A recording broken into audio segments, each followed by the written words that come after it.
Good day, everyone. My name is Jonathan Houseman, Chair of the Canadian Council for the Americas.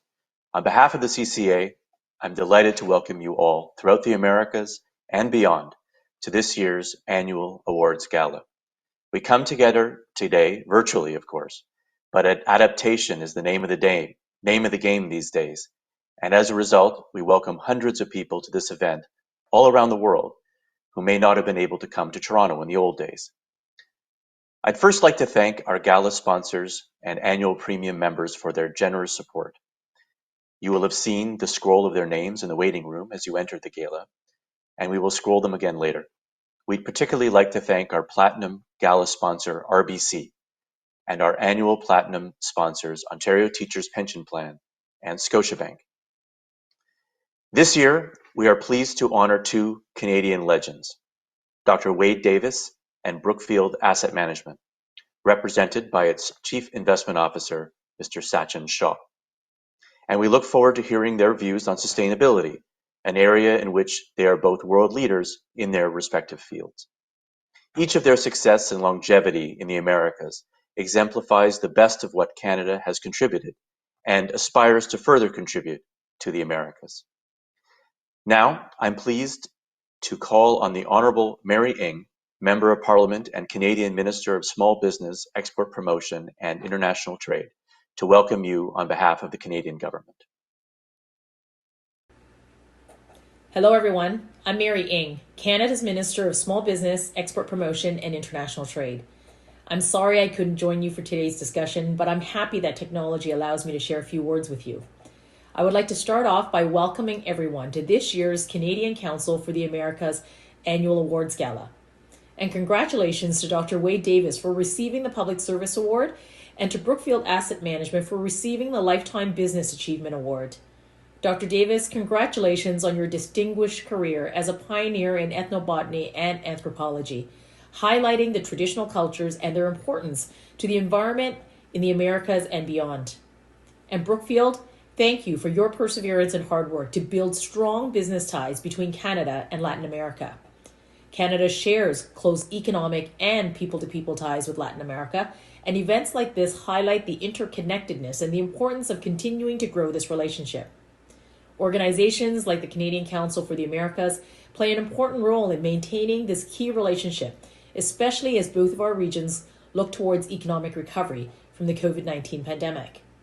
Recovering from this crisis in a way that is sustainable and supports all entrepreneurs, especially women and racialized business owners, is the best way to ensure that our economic recovery is strong and that we emerge from this pandemic stronger.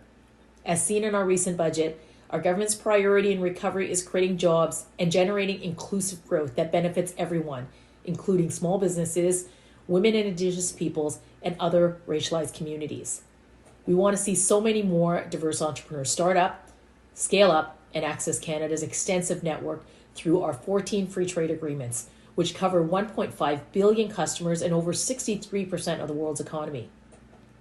And as we're always looking to grow these opportunities by strengthening existing trade ties and building new ones that benefit people, workers, and businesses. This includes by creating even more opportunities to build bridges between Canadian and Latin American business communities. Once again, congratulations to the award winners who are leading the way in the inclusive, sustainable, and resilient future that we are headed towards. And thank you again to the Canadian Council for the Americas for hosting today's event and for continuing to champion the Canadian-Latin America relationship. Merci beaucoup. Thank you. Thank you, Minister Ng, for that kind message. For our loyal stakeholders here with us today, and for the many of you who are attending a CCA event for the first time, we are pleased to provide this video of who we are and our raison d'etre. The CCA is a unique forum connecting Canada and the Americas, and we are proud to play this role for our members, especially in these uncertain times. For most of its history, Canada's eyes have been fixed on the Northern Hemisphere. Only in the last few decades have we awakened to opportunities in the Western Hemisphere. Through these decades, the Canadian Council for the Americas has been a catalyst, building bridges, formal and informal, public and private, bilateral and multilateral, with our 33 Latin American and Caribbean neighbors. The CCA fulfills dual and complementary purposes. We are a public good, serving as Canada's premier forum for exploring solutions to current and future challenges in the Americas. Our public events, commentary, and other initiatives reflect Canada's unique sensibilities, values, and broad interests as a vital voice in the region. For our premium members, we're also a private sector link. To both of these ends, public good and private sector link, the CCA is the source for first-hand information, a sounding board for fresh ideas, voices, and a door for new relationships. We're extremely pleased to be partnering with. We punch above our weight with the help of expanding alliances with business, government, academic, and civil society leaders in Canada, across the region, and elsewhere in the world. During these fraught pandemic times, this approach has worked especially well. When information sharing was critical, we connected experts through virtual events, weekly, accessible, bilingual, live, and on the ground. To mark our next chapter, we are pleased to launch our new logo with you today. Now on to today's event. To our premium members, a special thank you for your continued and generous support. To our many other valued stakeholders, we hope that you join us as premium members. Join us in promoting Canadian ideas and building bridges in this, our Western Hemisphere.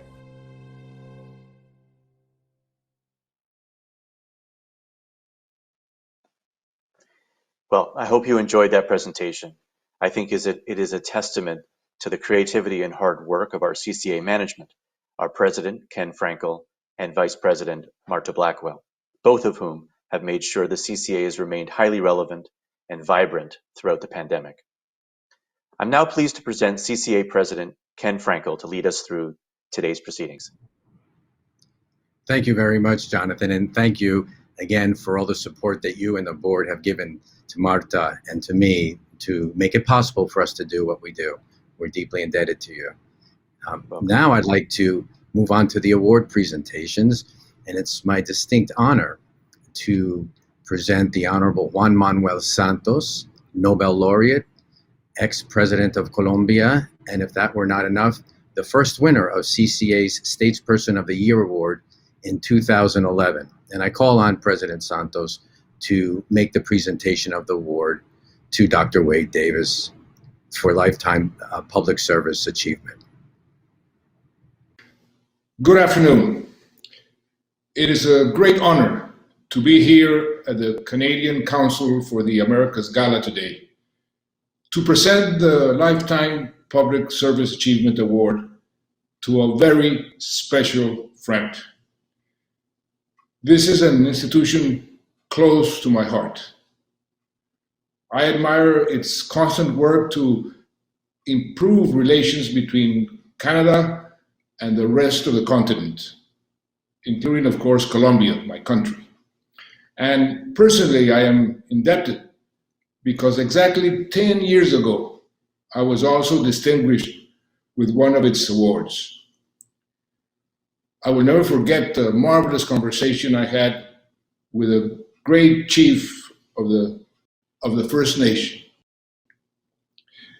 This award is presented to a remarkable human being who has not only made important and unique contributions to the common interests and good relations between Canada and the Americas, but also to the understanding of something that today is of existential importance: the need to reconnect with nature and learn from the wisdom of ancient and indigenous communities.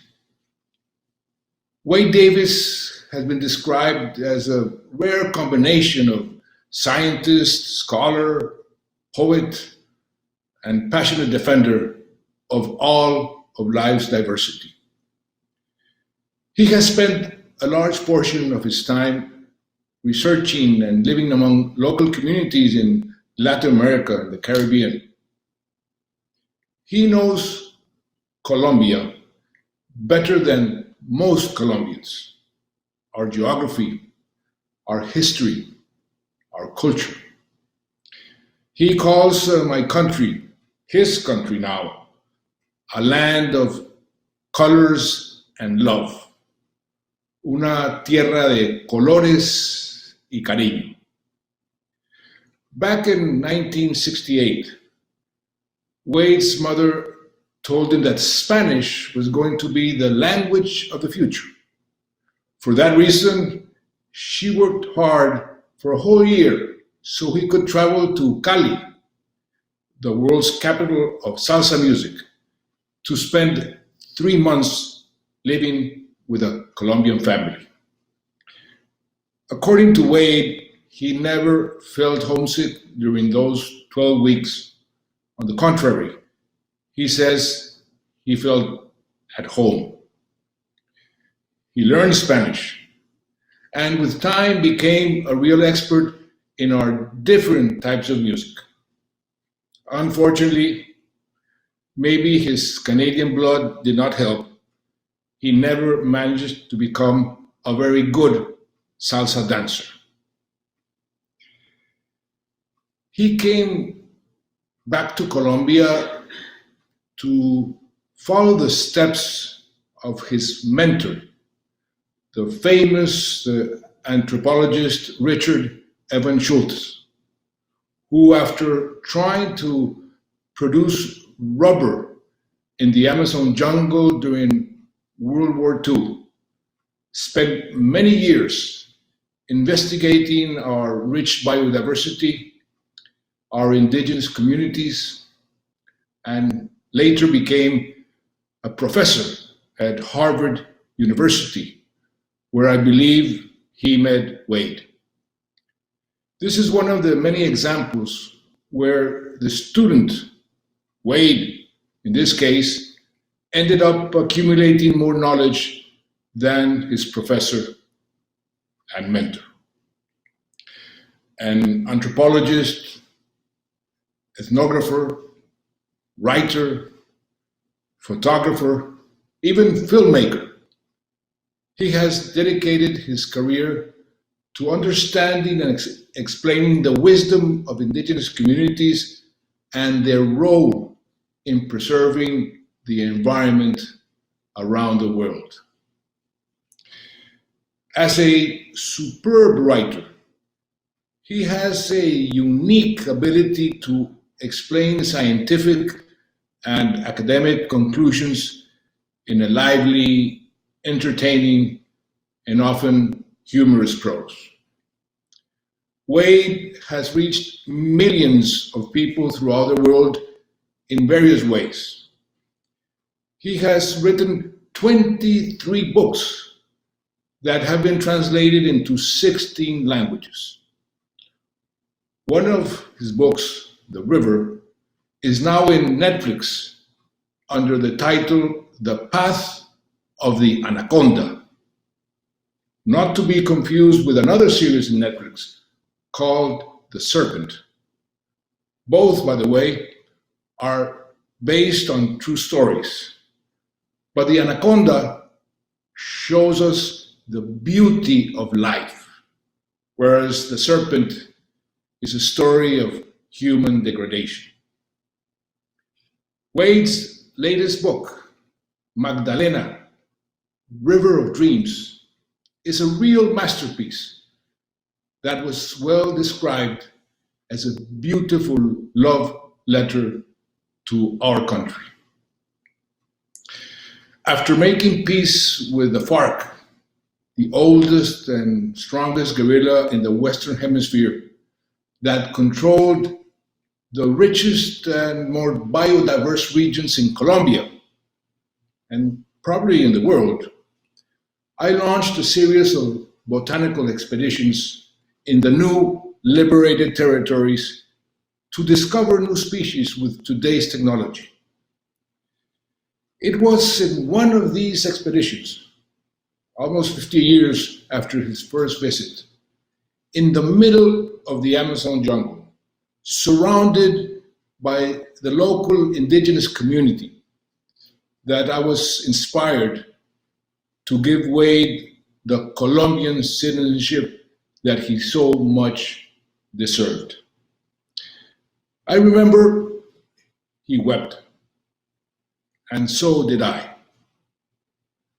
Wade Davis is the type of person the world needs, especially now that we need to build back better after this terrible pandemic and confront with much more determination and certainly much more cooperation the challenge of climate change. We know that he is a proud Canadian. In Colombia, and I know I can speak for all of Latin America, we are proud to also claim him as one of our own. We thank him for his contributions, for his wisdom, and for being such an important bridge to connect us with his great country of Canada. Ladies and gentlemen, it is a great honor to present the Canadian Council for the Americas Lifetime Public Service Achievement Award to Dr. Wade Davis.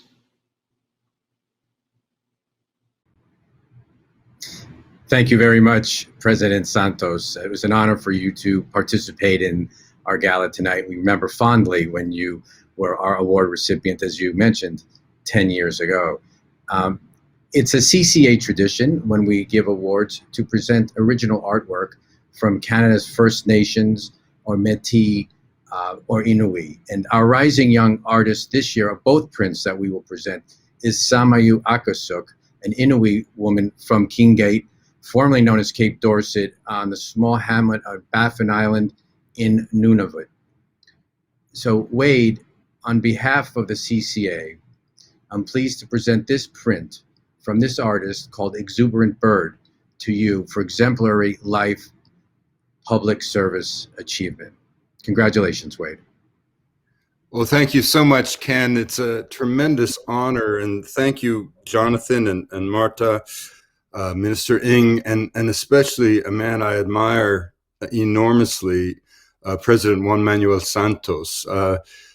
He would bring up that issue of salsa, but I'll tell you the really fantastic thing as a 14-year-old Canadian was the discovery as I lived with a Colombian family in the mountains above Cali, a kind of a classic Colombian scene, children too numerous to keep track of, an indulgent father, a grandmother who muttered to herself on steps of the house overlooking fruit trees and flower gardens, angelic sister who more than once carried her brother and me home half drunk, to a mother kind beyond words who hovered by the garden gate, tapping her foot on the stone steps, feigning anger. You know, for 8 or 12, I guess it was 12 weeks of young life, I was enveloped by the warmth and decency of a people charged with a strange intensity, a deep warmth and love for their country, but also an understanding of the fragility of the human spirit. And whereas many of the other lads on that trip succumbed to what the Colombians call mamitis, I really did feel like I had finally found home. And I remember on the dance floor struggling to move to the rhythms of salsa. The thing that most intrigued me is that I could be dancing with my young girlfriend in one moment and then dancing with her mother in the next. And that's something that we all know we don't generally do in Canada. But, you know, obviously we know that Colombia has suffered over these last 50 years, but I think it's important for us to remember always the cause of that suffering has been a global pattern of consumption of a drug for which we are all complicitous. And the extraordinary thing about this amazing country is that through all those difficult years, the country maintained its civil society, maintained its democracy, greened its cities, created millions of acres of national park, sought restitution with First Nations in a way that no nation state can match, and even opened its heart and opened its borders to the biggest humanitarian crisis in the history of the Americas, as 2 million Venezuelans came into Colombia and not only were welcome, but were housed and fed and sent to school and looked after in medical clinics, and now given the right to work. And that surely is an exemplar for brotherhood between nations in the Americas.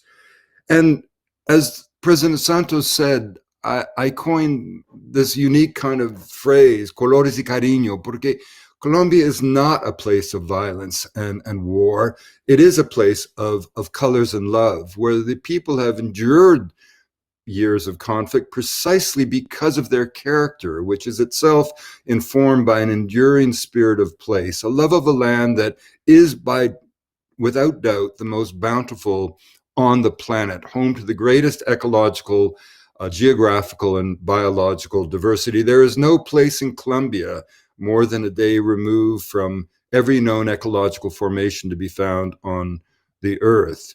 So Colombia is a place of bounty, of wonder, the most beautiful nation on earth. And I remember at one point interviewing a man who lived in a floating fishing village in the great Ciénaga Grande de Santa Marta, this great wetland that shines like a mirror to the heavens. And there had been a terrible violent massacre there in 2003, but the people have recovered, inspired by their dreams, their hopes, the chance to live in a country that, while the rest of the world is falling apart, the country of Colombia is falling together. And this extraordinary civic leader said to me very simply, yes, we endured terrible things, but now we are living in peace. We are a good, loving people. I say this to the whole world, he said. Colombia is beautiful. Come and meet her. And I would only add to that today the most dangerous thing about traveling to Colombia is something that has always been a problem in the nation. And that is a very distinct possibility that if you do choose to go to Colombia, there is a great likelihood that you will never, ever want to go home. So it is with great honor and gratitude and deep emotion that I accept this honor from the Canadian Council for the Americas, but particularly I'm grateful for Juan Manuel Santos for what he's done for the country, what he's done for the world, and the promise of what we all know he will do for the world in the years that, the many, many years that remain of a very, very fruitful and graced life. Thanks very much, Ken. Thank you very much, Wade. You're lucky, I suppose, that it's virtual this year, because we usually have live music, and it's usually salsa. And so we've spared you that exhibition this year. But thank you very much, and congratulations again. Thank you very much.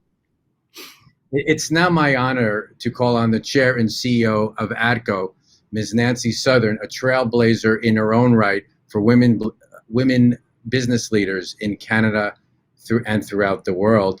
Nancy will present the CCA's Lifetime Business Achievement Award to Brookfield Asset Management, represented by Mr. Sachin Shah, its Chief Investment Officer. Excuse me again. Nancy, please. Hello, everyone. It is a sincere honor to be part of this year's CCA Awards Gala and to present the Lifetime Business Achievement Award to a true pioneer in advancing understanding between Canada and the Americas, Brookfield Asset Management.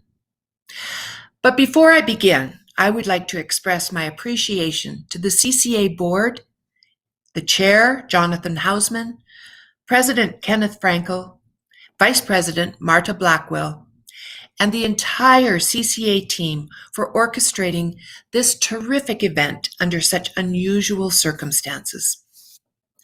As a champion of Canadian commercial interests and as a catalyst for dialogue on issues of immense economic and political importance, the CCA has never been more vital or more important than it is today.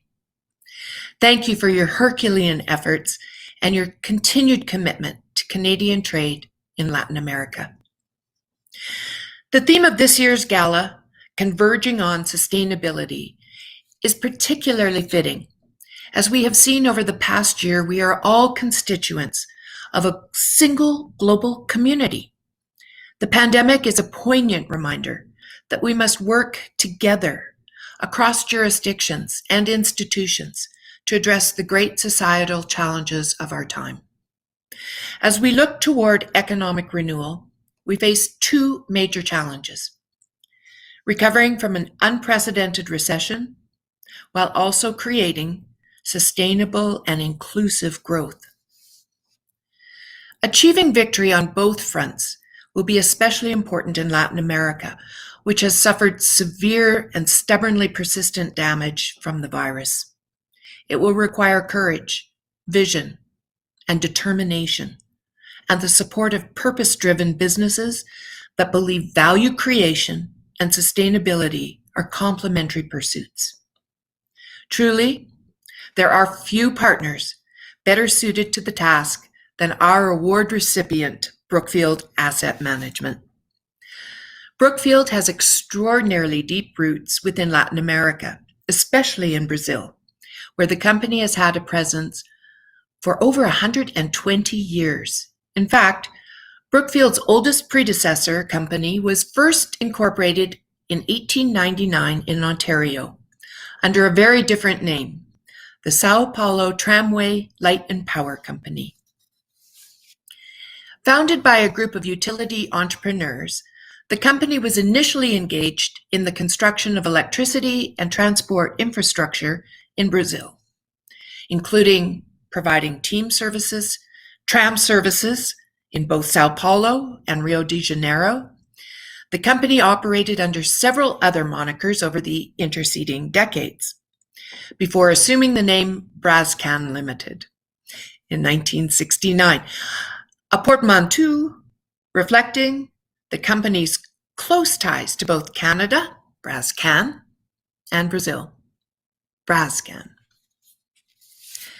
It wasn't until 2005 that the company assumed the name Brookfield, and today Brookfield has more than 40 billion assets under management in Latin America, across real estate, renewable power, infrastructure, and private equity from Brazil to Chile, Colombia, and Peru. With a history spanning more than a century, Brookfield Asset Management has demonstrated rare perseverance and commitment, qualities that the people and communities of Latin America will depend on as they lay the foundation for a resilient recovery. It is my sincere honor to recognize Brookfield as the Canadian business with the longest standing and most successful track record in this vibrant region of Latin America, and to present Brookfield's CIO, Sachin Shah, with the Lifetime Business Achievement Award. Congratulations to you, Sachin. But I would also like to extend my congratulations to Bruce Flatt. His leadership has been fearless, especially in these very challenging economic and pandemic times. And to the entire team at Brookfield Asset Management, congratulations on this terrific achievement, so well deserved. I look forward to a time in the not too distant future where we can all celebrate this great achievement in person. Thank you all very much. Enjoy the rest of the gala. Thank you very much, Nancy. Well, Sachin, on behalf of the CCA, it is my honor to present this print, in a print entitled Transfiguration, to you for Brookfield's exemplary lifetime business achievement in Canada, Latin America. We are very pleased at the Canadian Council of the Americas to present this award to you. I speak on behalf of the entire board. Thank you for your support of the CCA. Congratulations, and I turn the floor over to you. Thank you, Ken. I guess thank you to the CCA. Thank you, Nancy, for that wonderful introduction. We are honored and humbled to receive this award. I'd say a few things. You know, our history is deeply rooted in Latin America and Brazil in particular, as you outlined. I've been with Brookfield for almost 2 decades now, and core to our investment practices is really entering into Latin America and investing into that critical backbone infrastructure that runs an economy. And our view has always been that Latin America presents uniquely excellent investment and business opportunities because you have a very strong labor force, you have strong governance, you have economies that have shown and governments that have shown a strong support for democracy and rule of law and respect for capital. And sustainability, which is part of the theme of today, has been woven into every aspect of our investment programs. As long-term investors, we recognize and have recognized for decades that having a social license to operate and a social license to invest means you have to take a very long-term view, and you have to invest in a way that is additive to society and to communities that you touch. And therefore, we've always tried to come into marketplaces in Latin America with a view to hiring local talent, running our businesses with local leadership, making sure that we're collaborative with communities to enhance the communities that we're operating in, to ensure that the communities are benefactors of us being there, and feel that over a long period of time, because of our investment in the local sector, the community is growing and is prosperous. And if we can achieve those things, then we feel like we have a social license to continue to operate in that region, and we can expand from there, because often the greatest advocates for us doing anything new in the country are communities and regions where we've previously invested. And I would say that applies to Brazil, to Colombia, to Peru, to Chile, really across Latin America, where we've put over $40 billion to work, both for ourselves and our clients around the world.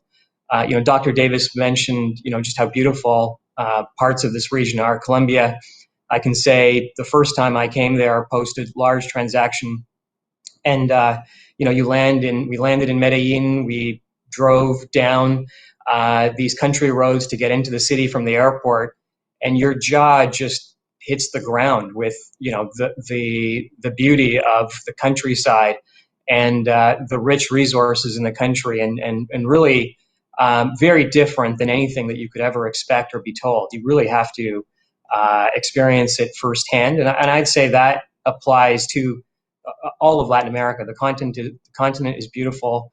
The people are outstanding, and we've only ever had a strong degree of success investing our capital because we've been able to leverage that expertise that is in that marketplace. So with that, I would just say, again, thank you to the CCA. Nancy, we really appreciate that introduction, and we look forward to the discussion today. Thank you very much, Sachin. Congratulations again. I think your comments captured Latin America perfectly in terms of topography and people and environment. So congratulations and thank you. We now want to move on to the marquee conversation today between Wade and Sachin, entitled Converging on Sustainability. And just have one logistical note before we launch into that. If you would like to pose questions during that conversation, there should be a box on your screen. Please feel free to use them and post the questions. The only request is please make the questions short. We'll try and get to several of them at least. Given the time constraints, we may not get, and likely will not get to all of them depending on the amount. So with that said, in the spirit of opportunity in these changing times, as Jonathan alluded to at the top of this gala, we are pleased to have the opportunity to pivot to Ryan McDonald, Canada's leading journalist in sustainability, to moderate this marquee conversation. And Ryan is the Globe and Mail senior editor for climate, environment, and resources. Ryan, thank you so much for joining us today. Thank you very much, Ken. It's a pleasure to be here. Gracias por la invitación. Thank you for the invitation. I'm excited to talk about sustainability with Wade and Sachin. It's a fascinating topic. We're in a fascinating time coming out of a pandemic. We have nothing but opportunity ahead of us. So with that in mind, I'd like to kick off the discussion by posing the question to both Wade and Sachin. I think in that order. We'll start with you, Wade. How do you define this term, sustainability? What does it mean to you? I mean, go ahead. Yeah, I mean, I'm not sure there's a precise definition, but it's one of those things, Ryan, that I think we all recognize it when we see it, if we can't necessarily define it in terms that are consistent across the entire economic and political and social spectrum. You know, I think it's all about redefining what we see as ultimately the value. I mean, one of the fascinating things that has come out of the conflict in Colombia, as the president alluded to, is that because of the conflict, vast areas of Colombia were literally off limits for any kind of economic development. And whereas neighboring states, for example, Ecuador, that made certain decisions 50 years ago about the development, for example, the Oriente with oil exploitation, pipelines, colonization, leading to deforestation. Colombia now is facing those same decisions, but having been informed by 50 years of understanding of the importance of biodiversity and the environment, not just simply as mainstays of the biosphere, but also of symbols of national patrimony. And so Colombia is in this remarkable situation where it's now making decisions informed by science over areas of land that remain pristine. I mean, it's quite astonishing to think that the Amazon in Colombia, which is the size of France, remains, although under threat today, perhaps, essentially roadless. And so Colombia is sort of making these decisions with a level of awareness informed by science, which is very, very, I think, hopeful. And that is in good part because the country has remarkable infrastructure when it comes to universities and science, and incredible cadre. Colombia's always been a center of science in Latin America. And that's all coming together with people like President Santos, whose last act in office, by the way, was to double the size of what was already one of Latin America's largest national parks, the National Park at Chiribiquete. So I think that's really a very, very hopeful view to the future. I definitely want to get back to biodiversity, but I also want to have Sachin have an opportunity to speak here as well. Wade I would say, is looking at sustainability both from an ecological standpoint and an economic standpoint. Do you share that view? Yeah, very much so. I mean, when we have invested in the country, I use that term social license to operate. We have used that word well before terms like sustainability or renewables or climate change were being thrown around. I think as business people, we looked at it more like if we were working with the community, the government, the education institutions, in coming up with solutions that people need to move people and goods around the country and to create economic infrastructure. It was a balancing act that we were always trying to obtain. And to us, if we could balance it well with the community's interests and the broader community, I don't mean just the local community, but also the government, the regulators, economic and educational institutions, then we felt like we would have that social license, and that would endure much more so than just a short-term outcome that we were promoting. And we've always approached our business around the world, really, in that regard. But I think what Dr. Davis is getting at is one clearly very important part of that social license.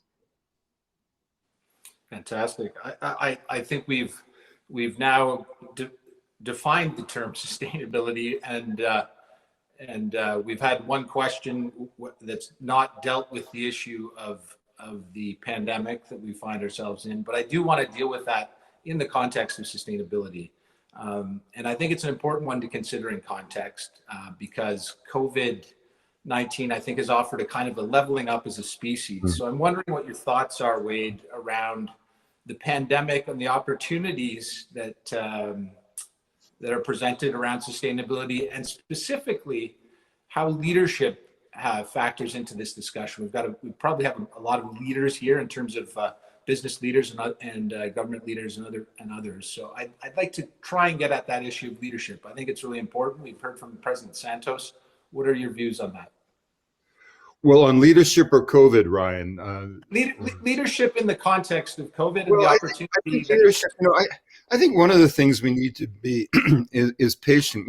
We're always impatient with the pace of history and social change, but it's happening all around us. Within my lifetime, women have gone from the kitchen to the boardroom, people of color from the woodshed to the White House, gay people from the closet to the altar. I mean, what's not to love about a world capable of such social movements, if you will? And one of the things if I ever get impatient, is with people on the environmental side who like to sort of paint entire sectors of the economy with the same stroke of the brush, which is not only sort of silly, it's also unhelpful. And I'll just share one wonderful story. I was giving a major lecture, the Tate Lecture at SMU in Dallas. And I was speaking as an anthropologist about shamanism, about ayahuasca, about traditional healing techniques, or whatever it was. And afterwards, the president of SMU called me at midnight and said there was a supporter who'd like to meet me of the university. And I said, great, happy. So the next morning, I meet this small little Texan, short man, whose first words to me were, Wade, I didn't understand everything you had to say last night, but I got a little bitty project in Peru. My name's on this company. My son's name's on this company. We want to do it right. And we think you can help us do it right, son. Well, that little bitty project was the biggest foreign investment in the history of Peru. And I was speaking to Ray Hunt, owner of the largest private energy company in the world. And his little project was a $3 billion LNG and pipeline Camisea project. And I was so enchanted by his sincerity that I went back to Washington, called up Tom Lovejoy, who invented the term with Ed Wilson, biodiversity. And I said, Tom, you've got to join me. And we became, with Malcolm Gillis, the ex-president of Rice, the advisory panel that Hunt needed to work with the multilateral banks. And I can promise you that 15 years later, or 10 years later, in Dallas, Tom leaned over to me and whispered into my ear in a meeting with the Hunt family and their team, thank you for getting me into this, because in 10 years, they not only did it right, they spent millions of dollars in environmental mitigation they didn't have to do. And they built a pipeline project that was absolutely exemplary.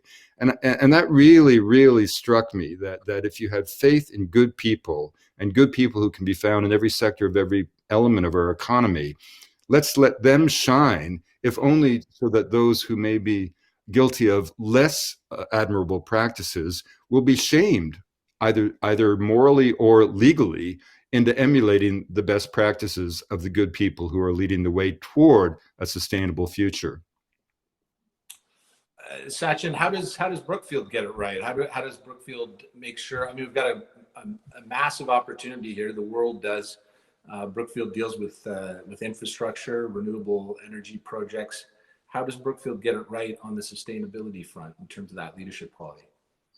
Yeah, I think we start with accepting the fact that we're not experts. And we start with the perspective that the work we do is difficult. It needs a lot of input from a lot of smart people who have expertise in areas that we don't necessarily have, and we bring those people to bear on projects. It also starts, I'd say, by making sure we hire good people who actually are decent human beings. We incentivize them with very long-term compensation structures so that they're not shooting for the fences on day one and making short-term oriented decisions. We set a tone at the top around making sure that these projects, these investments will be around and with our name attached to them for multiple decades. And everything we do, we strive to enhance our reputation. We get it that we will not always be perfect, but we also understand that if we're going to invest our money, our clients' money, often our clients are pension plans around the world, and these folks are looking for that money to earn a reasonable return over a very long period of time, that we have to invest with a very long-term view, recognizing rules change, perceptions change, people's attitudes change. And therefore, you have to be incrementalist, and you have to be thoughtful, and you have to bring experts into the field. And you have to be flexible as an organization, that when those rules and those ideas change, that you can invest the capital to adjust your assets and your businesses to adopt that change. So we don't pretend to have a secret sauce or a secret formula, but that has been the ethos of this place. As I said, I started here in 2002. And since the first day, it was very much a long-term oriented approach to generating value for us and our clients. Long-term is such a good way to put it. I mean, Wade, you've visited many communities in the Americas. You've spent time there with Indigenous peoples. Why are those long-term commitments important to establish relationships and make sure that those communities know that that you're there for the long term and that you care about them? Well, I mean, I think that one of the things that I think there's what have we learned from COVID? This is so essential, Brian.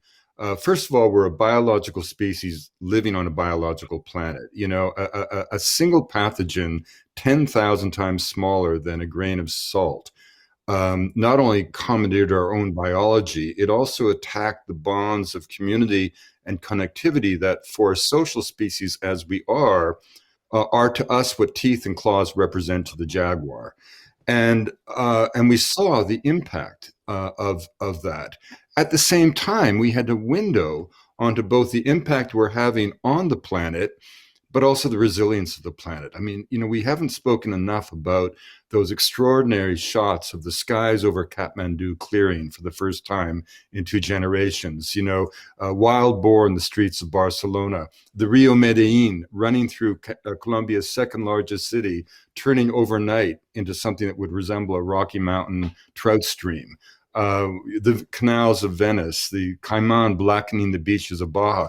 We saw the sheer resilience of the natural world. And one of the President Santos referred to this new book of mine, Magdalena, which is really a celebration of Colombia through the metaphor of the river that is to Colombia what the Mississippi is to the United States, both a corridor of commerce, but the fountain of culture. And the one theme that came to me from every citizen I met in the 5 years I researched that book, exploring the entire valley of the Magdalena, was that the river is us and we are the river, and that if we want to clean our soul in the wake of 50 years of conflict, we must also clean the river. And this is something so deep in the Colombian people that we're actually promoting the resurrection of the Magdalena, not as an environmental issue, not as an environmental cause, but as a gesture of patrimony, going way back to the time of the Bolivar and Humboldt, where Colombia was a country founded with a vision of natural history. And so that the act of desecrating a river becomes an act of treason in a sense, and the act of saving a river is an act of the purest form of patriotism. And again, the extraordinary thing about the planet is its resilience. When I was a kid, you could tell the kind of car that they're making at Tarrytown on the Hudson by the color of the river. In 1957, the River Thames in London was declared by the Natural History Museum biologically dead. There was no oxygen left in it. Today, there are 125 species of fish in the River Thames. Dolphins are seen beneath the bridges. Children can swim and families can picnic happily on the banks of the Hudson. Whales are seen at the mouth of the Hudson River from Manhattan. So, these are the points of incredible optimism. And it also reflects the fact that people like Sachin, think of Sachin, I mean, his values, and it's so wonderful what he's been sharing with us today. He's not just working for this major investor. He is a human being who cares about the earth as much as anyone else does. And we have to remember, that when we were kids, just getting people to stop throwing garbage out of a car window was an environmental victory. Nobody spoke about the biosphere or biodiversity. Now these terms are part of the vernacular of school children. So there is a tremendous possibility of optimism coming out of this pandemic. And we have to always remember that pessimism is an insult to the imagination, despair, the enemy of hope. You share that optimism, Sajjan? It's a it is a bright future in a lot of ways in terms of what the pandemic has offered us. I mean, we have an opportunity to change things here. To share Wade's optimism on the future? Look, without a doubt. First of all, I would say myself in particular, but our firm, we're a highly optimistic firm. I think anytime that you are in the business of trying to progress things, it's much easier to be optimistic than it is to be pessimistic. You will have people throw darts at you, but if you're doing the right things, you're doing them with the right values, your objective is to progress and uplift communities, and to do things the right way, then you have to be optimistic at it. And that's why I said earlier, you have to take an incrementalist approach and an approach that's flexible, and you have to start from the premise that you don't know everything so that you can listen to others and make judgment calls along the way. And as Dr. Davis said, even in 20 years, what we've seen in our business is what was right 18 years ago. We've made so much progress on ensuring that, we've mitigated issues around fish in rivers and ensuring that fish have spawning rights and proper areas to spawn. And we've invested capital to do that. Clearing out branches on transmission lines to ensure that we mitigate forest fire impacts. Work we do on roads and bridges to make sure they're stronger and safer for the local community. All of that evolves over time. And from our vantage point, you want to be at the forefront of that, in part because it makes you a better organization, but also because the more you learn and the more that you can then bring that to bear to the next project, you are seen as an expert, you have built that institutional knowledge, and that really sets you apart as an organization. So there's a personal motivation to doing it as well, but it's also good for the community that you're operating in. So we're highly optimistic. And if I take COVID as an example, COVID is just another example of an exogenous risk that nobody planned for. But now I can guarantee you for the next at least half decade, everyone will plan for as it relates to their businesses and their operations. And that will probably create better businesses that are more secure and stronger for the future. And that's a good thing. Yeah, risk and resilience has suddenly become a very popular couple of buzzwords in the context of ESG. It feels like ESG was old hat for Brookfield in many ways. I mean, when you start to think about future investments, what are the factors that you consider around sustainability and longer term help for the planet? Is that question for me? Yeah. Yeah, I would say, look, I ran our renewable power business for 10 years as the CEO of that business. And what I would say to you is, when I started in the business, we didn't even call it a renewable business. Renewable was a term that people coined onto us. We just got into hydro, wind, solar, and other non-fossil fuel-based forms of generation because as a long-term investor, we were worried that over a very long period of time, CO2 would become something that would hurt our reputation, number one.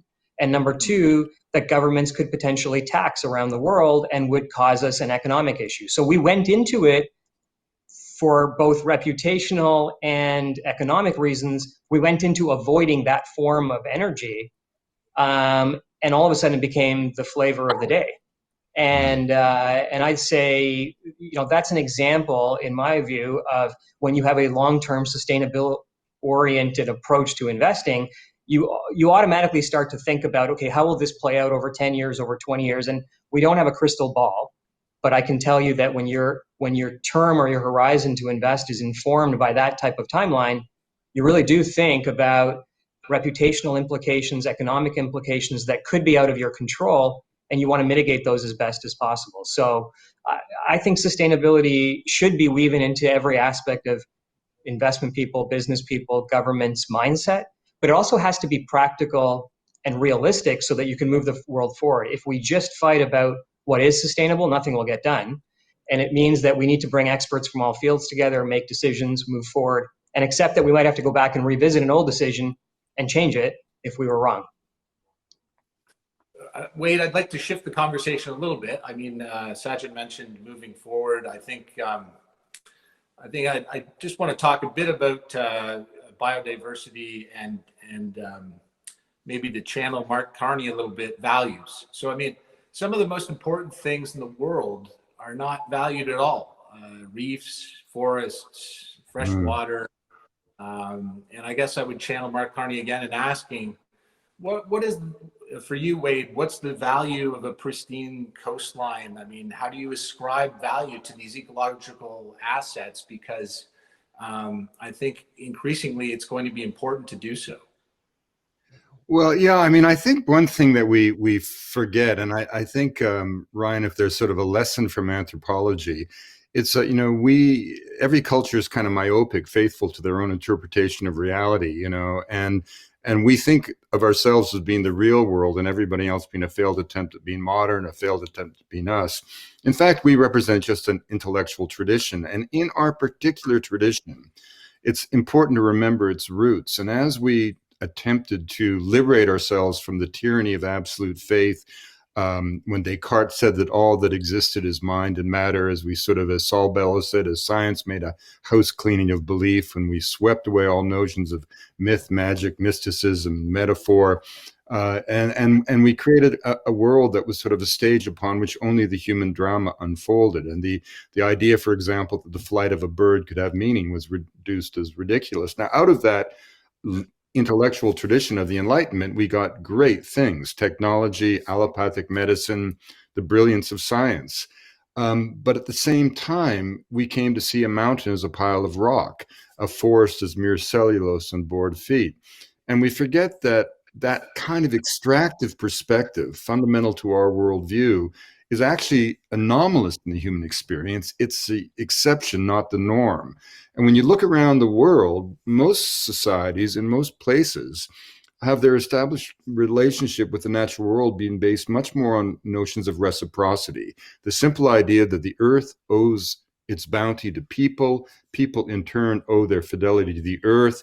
People are never the problem, we're always the solution, because it's only through human activity that we can maintain some would say the energetic flows of the earth in some cosmological visions and so on.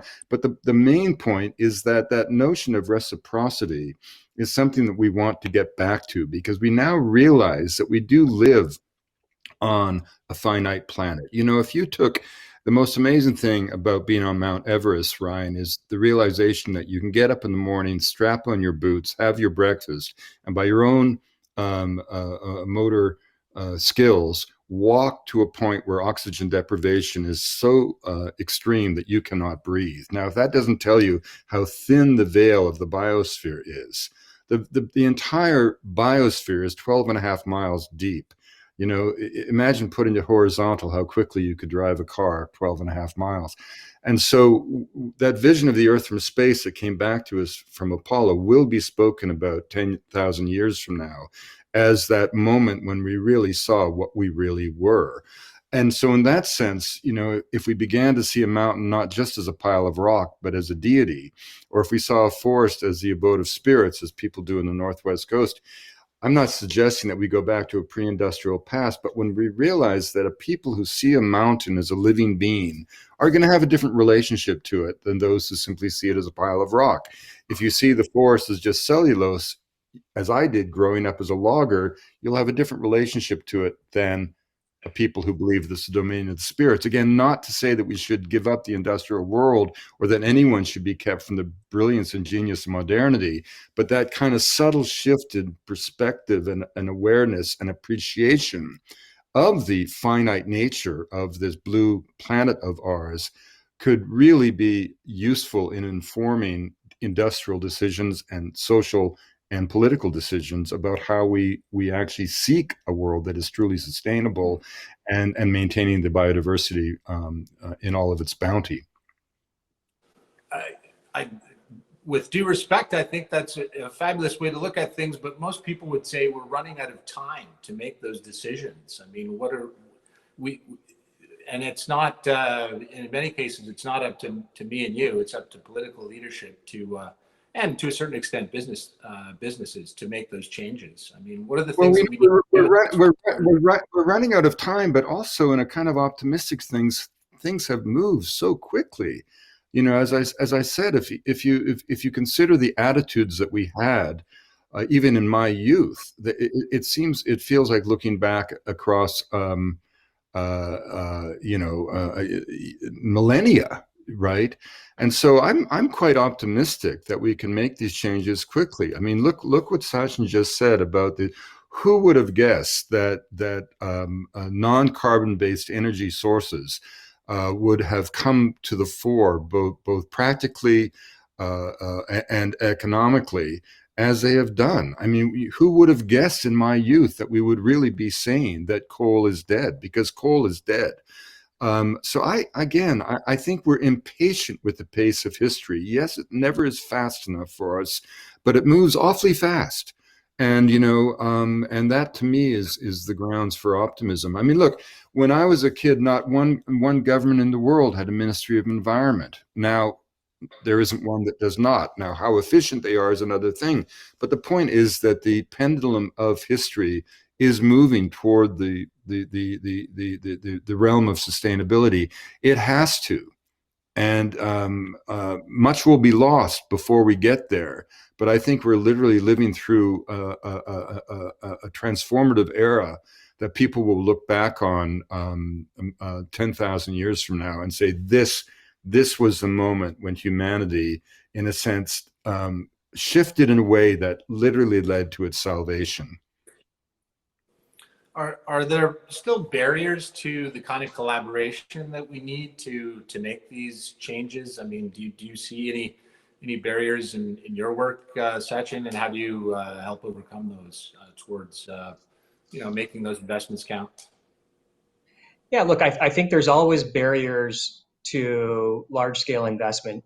Capital is a barrier, expertise is a barrier, government regulations can be barriers, or they can be additive. So there's always barriers. I don't think the solution is to break down barriers. I think it's making sure that between regulation, capital, communities, and expertise, they all work hand in hand to move whatever the objective of the day is forward. And I think if people expect perfection or zero as the two outcomes, and if they expect a binary outcome, nothing gets solved in life. And I look at it like, just take your own self. If you wanted to create a new habit, any kind of habit, you're going to fail 5 times before it's a habit. You're going to keep tweaking it away. People who want to go to the gym give up all the time. And if you can't hold yourself to that standard, how can you hold humanity to that standard? And so I look at it more like, are we moving humans forward a little bit along what Dr. Davis is saying? And at work, we talk about this all the time. I have teams, and sometimes people get negative about these barriers. And I always give them the 1975 test, which is, if somebody passed away in 1975 and you could miraculously bring them back to life today, they wouldn't recognize the planet we're on. And that's only 45 years ago. Yeah. Because of all the progress we've had, that person wouldn't recognize a single thing. They wouldn't recognize our forms of communication, our forms of energy, our desire to have green and socially conscious investing. None of that existed in our lifetime. And therefore, we should be positive about this. We do need to move things forward, but we can't expect binary outcomes. If I could just jump in there, Ryan, I so love what Sachin just said, because another sort of thought experiment about this is just consider the world of your great-grandfather and the certitudes of that pre-World War I era. What was thought about race? What was thought about women? The superiority of the white male was accepted with such reflex that there wasn't even a word for colonialism or racism in the Oxford English Dictionary. You go down all the line about what people actually believed, and there's not one of those moral certitudes that you would concur with today. And in fact, many of the certitudes of that era we would see as morally reprehensible, and yet they existed, and they were clung to with great fidelity by that entire generation. Poverty was the responsibility of the poor, even though the British Army discovered in 1914 that the average height of an enlisted man was 6 inches shorter than an officer, strictly on nutrition alone. Race was fixed, the role of women. You can go on and on and on. And yet now we live in a kind of a social realm of the dreams of those who shook that up in anthropology, in fact, who shattered the European paradigm. It was a sociological equivalent of splitting the atom. But the point is, the world we live in today is so unrecognizable to what our grandparents. So that shows you the pace of true transformative change. It's remarkable. I mean, just in listening to you, Wade and Sachin, there's an entirely new taxonomy about how we discuss these issues. We hear things like ESG. I'd also just like to hear your views on the notion of net zero and why that is important for governments, but also for companies, and also the importance of accountability and transparency in getting to those net zero goals. Why don't you go ahead and start, Sachin? Sure. Net zero is another sort of term of the day, which just 5 years ago didn't exist. So it's a really good example of, progress in holding a standard that people want to achieve. And the point of net zero is, if you look at the last 100 years in society, as we've started to measure climate, we've noticed that the world has warmed up by 1 degree. And there is a fear that with continuing to do things as we have without making changes around reduction in CO2 emissions, that the world will continue to warm up going forward.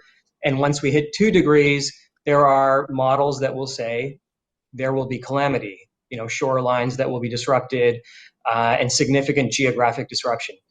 And therefore, net zero is an attempt by the world and stakeholders of the world, so governments, corporations, but also people in our decisions that we make every day, to help reduce that or slow down that warming of the planet. And what's happened as a result is many companies, organizations, institutions, governments have come out with objectives on what they're going to do to reduce net zero. And that could be, reducing waste if you have an industrial business. It could be investing in carbon capture systems. It could be investing in green electricity. The bottom line is the bulk of our CO2 today comes from energy and electricity. 70%, greater than 70%, really comes from the form of energy we use to power the world. So we need to transform energy if we're going to really make a dent in that 1%. There's a whole bunch of other nice to haves, but if you start with energy, you really get to the heart of the problem.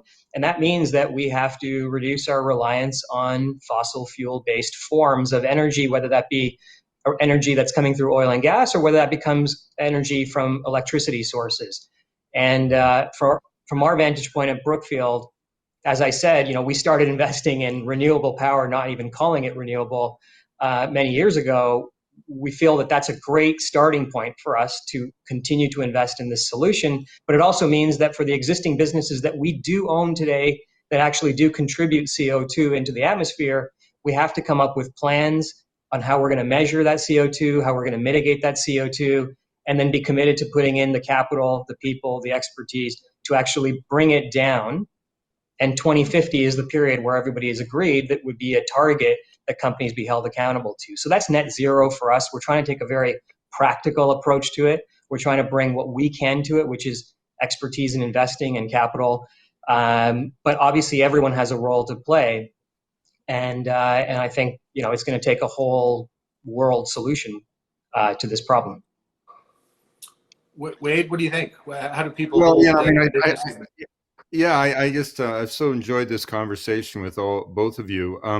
Stuart Brand once said to me, he became an advocate of nuclear power because he said, nuclear is a problem when things go terribly wrong. Coal's a problem when things go just as planned.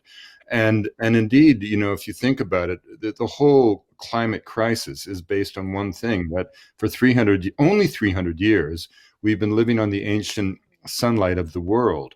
And one of the things about climate change is it may have become humanity's problem, but we should remember it wasn't caused by humanity. It was caused by one relatively narrow subset of humanity with this particular industrial paradigm. And one of the things that I find very poignant around the world is that indigenous people who played no role in causation are responding in ways that, from terms of reference of their societies, are in fact more proactive than much of what we're doing. But the other point to make is that for us, climate change may be a technical challenge, an economic opportunity, even in some quarters, a political debate, whatever. We forget that for the vast majority of peoples of the world who view human beings as being responsible for the well-being of the world, climate change is a profoundly psychological crisis. It's an existential crisis, because if the world suffers, it is their fault. There's a famous pilgrimage in Peru that for over Lord knows how many years, certainly well into pre-Columbian times, um, individuals from all over the southern Andes would make their way to a sacred valley dominated by the tongues of 3 glaciers. And they, after the arrival of Christianity, it became syncretic, and they would bring the crosses from their local churches up on their backs to plant in the ice to absorb the power of Pachamama for 3 days, and then energize the community for the coming year. A beautiful 3-day ritual. The penultimate stage of the ritual was the chipping away of small blocks of ice that would be carried back to the communities all through the southern Andes, so that the elders who were too frail to participate in the ritual could be part of the sacred circle of the divine, if you will. But watching the recession of those glaciers, the people have unilaterally stopped that trivial chipping of ice because they think they're responsible for the recession of the glaciers. And of course, that little bit of ice was incidental. But you begin to see these things, and you see how poignant it can be, the response of Indigenous people. And that's why we have such a responsibility to get this under control. But we will, as Sachin said, by 2050. You can just feel it happening. You can feel it happening. 15 years ago, climate change was just still a thing that was discussed at conferences. Now it's on the lips of school children. So we're going to get on top of this. And there's one final point to make, give us a little bit of humility, is always to remember that if you took the entire hominid lineage, not just going back to our progenitor Homo erectus, all the way back to Homo afarensis 2.4 million years ago, and you take that entire lineage and put it on a 24-hour clock of the history of the Earth, our entire human presence would not occupy a second. So in other words, our presence is ephemeral. The question is, the planet will survive. The question is, will it be a place where we would want to bequeath it to our children? We're getting into some incredible territory here, I want to make sure that we get to some audience questions, but also one question in particular, and it comes from Jaime Lopez, who is the managing director at Santander, Banco Santander. We go to Jaime for his question now. Hi, everyone. Thank you to the Council for giving Santander the opportunity to participate on this great event. And congratulations to both Sachin and Dr. Davis for their respective awards and the insightful discussions today. My question is for both Sachin and Wade, and it's about the future. How do you see the pace of embracing sustainability in Latin America? Is it accelerating? Will it be subject to specific triggers or events? Thanks in advance. Sure. Thanks, Jaime. I can start. I would say it's absolutely accelerating. The world is an amazingly connected place. So it's not like Latin America is an island unto itself. And therefore, it is both, projecting its values onto the world and then also absorbing the values of the world back into the hemisphere. And what we've seen is that for many of the reasons that were laid out at the outset of this conference, its natural beauty, its topography, the geography is unbelievable across the southern hemisphere and in Latin America. The environment and people's connection to the environment is very deep. And so we're seeing sustainability. Not only was it strong 20 years ago, I can speak for myself now, 20 years ago it was very strong when I first started to get experience to the region. I'd say it's much stronger today and leading on a global scale. And in spite of the fact that it's a region where infrastructure is maybe needed more so than many other parts of the world, the desire to have infrastructure, again, from our vantage point, that is sustainable, can be there for the long term, and is additive to communities and has a strong environmental bent to it, is deep. And the perfect example is Brazil.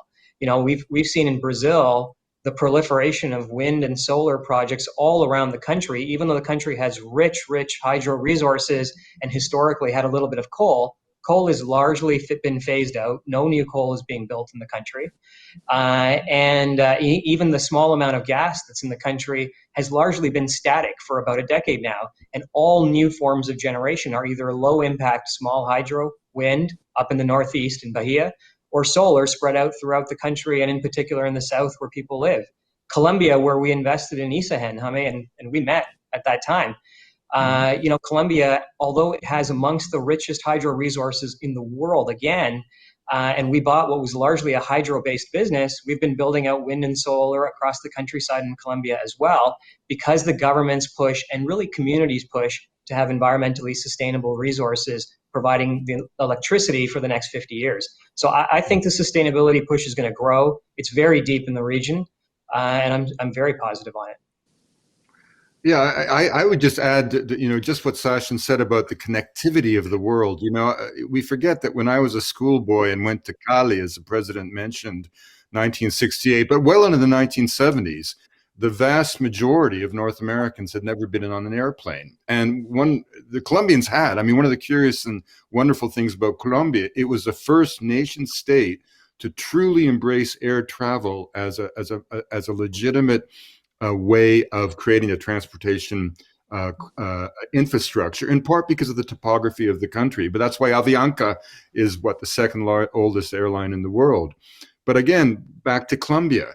I remember even in the early 70s as a young student, I'd almost have to, it was like a different it was like we were different than they were. There was a chasm between us in the pop culture and in reference points or whatever. Well, today Bogota is New York. Today we have two generations of Colombians forced to flee the conflict, who are returning from every capital in the world with skill sets in every conceivable vocation, ready to set up their country on the brink of an economic renaissance that's unimaginable in its potential. And you get in Colombia what I consider kind of the hippest, most cutting edge in every single endeavor. And so this is part of the capital of the nation. And these values have become global values, in the same way that the pandemic has become a global plague. There is this ongoing sense that climate is not a localized issue by definition, of course. So, there's great hope to be found in the connectivity of the institutions, the liaisons between scientists, the values that my daughters share. Are the same values that my Colombian friends share. Now, also, countries change, consciousness change. When I first in 1974 would go to live with the Arahuacos, the legendary elder brothers in the Sierra Nevada de Santa Marta, parents of my friends at the National University in Bogota would say, ¿Por qué quiere vivir con la gente sucia? Why do you want to live with the dirty people? Well, today, 5 Colombian presidents, as a first act of office, before taking on the mantle of the presidency, have made their first act a journey to the Sierra to pay homage to the Mamos, who have emerged as symbols of continuity and patrimony in a nation that's been in conflict. So the pace of change, the shifting of awareness, the role of the environment, the respect for the environment in Colombia. Of course, there are challenges and there are problems, but the overall shift in awareness and values and priorities is really, I think, a global phenomena. Well, thank you, Jaime, for your question. Thank you so much. We have about 5 minutes remaining, and I do think it's important to get to a couple of the questions from the audience. This may be the final question, I'm not sure, but I throw it to both of you. And essentially it's this, how do you deal with investments in countries that may not share the concern about environment and sustainability issues? Sachin, do you want to go first? Sure. Look, first of all, I'd start from the premise that if you ask anyone in a country of their views, they're never going to say we don't share your views. They'll always say they do. So I think from our vantage point, look, track record matters. We want to invest in countries that have a general track record of doing the right thing from a regulatory perspective, doing the right thing from a rule of law perspective, having a respect for capital, institutions that are strong and functioning and that give independence to a judiciary system and to regulatory bodies. And if we can find those types of countries, we accept the fact that from time to time, there may be bumps along the road. They might have periods of time where regimes change and ultimately you get, a regime that maybe isn't as positive on something versus the prior one. But over the long term, that rule of law and the culture that's been created by that people will persist and will endure. And so from our vantage point, that really guides how we think about investing into countries, as opposed to what does the government of the day say publicly or doesn't say publicly about one topic. We just don't make decisions based on that. Wade, same question to you. Well, I think, Sessions is a much more important voice on this because obviously his company is in the front lines involved on levels of scale that really can shift the global dial.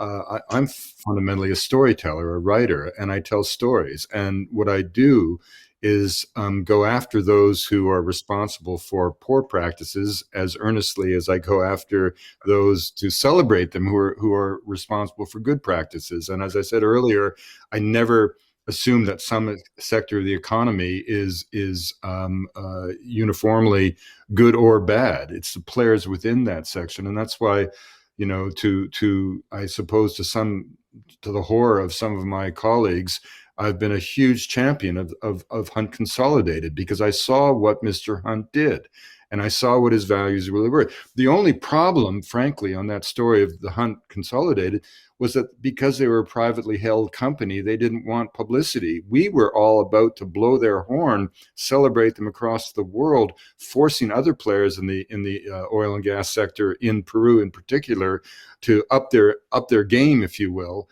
But the only thing that kept us from really doing that as efficiently as we wanted to was Mr. Hunt's somewhat reluctance to have publicity because he was privately held.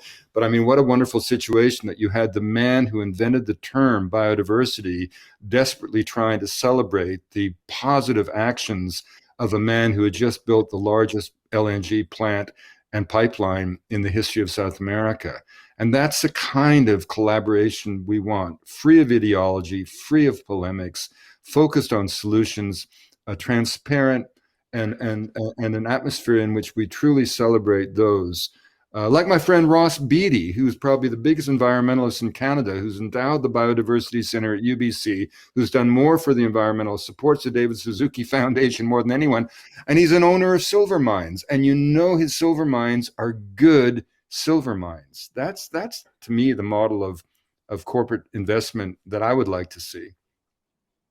I think we've got time just for one more question, and it will coalesce a bunch of questions from the audience. But I think, Wade, you bringing up the idea of this focus on solutions and just the positivity generally of our discussion. And I work in the climate space. I always try and end these things on a positive note. What makes you hopeful for the future? And I throw that out to each of you. I think there is a lot to be hopeful for, but I want to hear from you, Sachin.